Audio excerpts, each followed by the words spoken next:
এটি হলো সুইডেনের বান্তানাস, পৃথিবীর সবথেকে বড় এবং রহস্যময় গাড়ির কবরস্থান।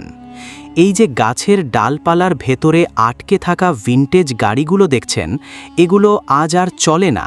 এগুলো এখন প্রকৃতির এক অদ্ভুত বন্দিশালা। যেখানে একসময় ইঞ্জিনের গর্জন শোনা যেত, আজ সেখানে কেবল ঝরা পাতার শব্দ আর ঝিঝি পোকার ডাক। দশকের পর দশক ধরে এই দামি দামি গাড়িগুলো কেন এই জঙ্গলে মরে পড়ে আছে?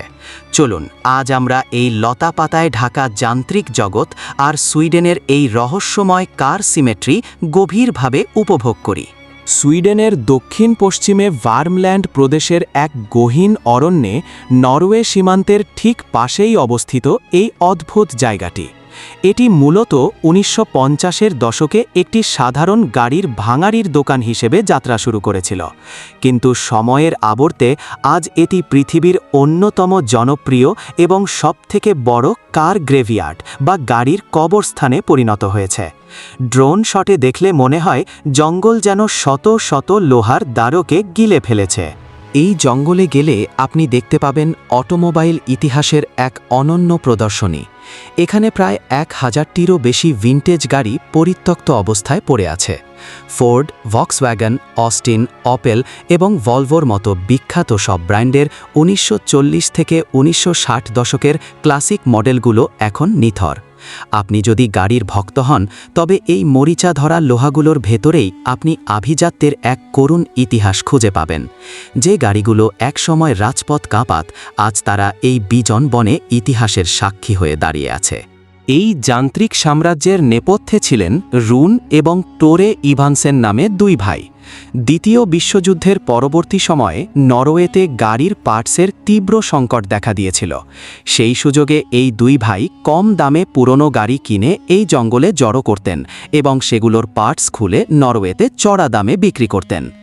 ৮০-র দশকে যখন তারা ব্যবসাটি বন্ধ করে চলে যান, তখন প্রায় ১,০০০-এরও বেশি গাড়ি এই জঙ্গলেই ফেলে রাখা হয়। সেই থেকে আজ পর্যন্ত এই গাড়িগুলো তাদের শেষ গন্তব্য হিসেবে এই জঙ্গলকেই বেছে নিয়েছে। গত ৪-৫ দশকে প্রকৃতি এই গাড়িগুলোকে এক পরাবাস্তব রূপ দিয়েছে। অনেক গাড়ির জানালার কাঁচ ভেঙে তার ভেতর দিয়ে বিশালাকার গাছ আকাশ অভিমুখে জন্মেছে। গাড়ির সিটগুলোতে এখন আর মানুষ বসে না, সেখানে জমেছে শ্যাওলার আস্তরণ।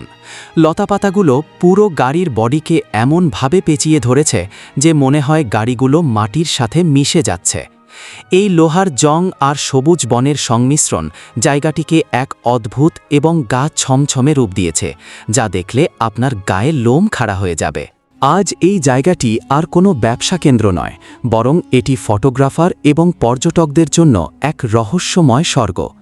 যদিও জায়গাটি নির্জন এবং ভুতুড়ে, তবুও মালিকের পক্ষ থেকে সেখানে একটি অদ্ভুত সাইনবোর্ড লাগানো আছে, যাতে লেখা, কেউ যেন কোনো পার্টস চুরি না করে বা ক্ষতি না করে। এটি এখন ইতিহাসের একটি অংশ হিসেবে সংরক্ষিত। মানুষের তৈরি যন্ত্র কিভাবে প্রকৃতির কাছে হার মানে, বান্টনাস কার সিমেট্রি তার এক জীবন্ত উদাহরণ। এই স্তব্ধ যান্ত্রিক জগতের গল্প আজ এখানেই শেষ করছি। এই পেজটিকে ফলো করে সাথেই থাকুন। ধন্যবাদ সবাইকে। আল্লাহ হাফেজ।